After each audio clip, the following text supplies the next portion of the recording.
Green Tech Foundation Meghalaya yesterday launched a cleaning drive to revitalize the Nonbah River in Nongstoin. Members of the Green Tech Foundation diligently collected all the waste littering the river, ensuring its proper disposal. Speaking to media, H. Bansiodor Nonglang, chairman of Green Tech Foundation, expressed their continued commitment to the river's cleanliness. He also said that they will soon embark on a door-to-door campaign, visiting houses and shops along the river to educate them about the detrimental effects of throwing waste into the river.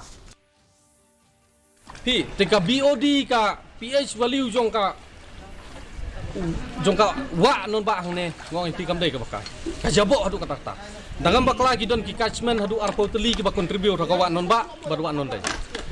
hakiniru mi haban lei ai te tang kata hi nga kwa ban ong ba ka program ka jong ngi menta ka dei bangin live yu ni wes bangin la trap nang ne ngin sap tenbun ki trapping point ni kerbat yu ba ba nong sunong jong sor nong ston sange no ban berat ka jabo ngim khot ya pi yang ne wa ban wan pen khoi ban ngi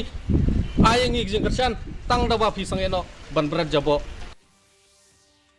In a joyful spirit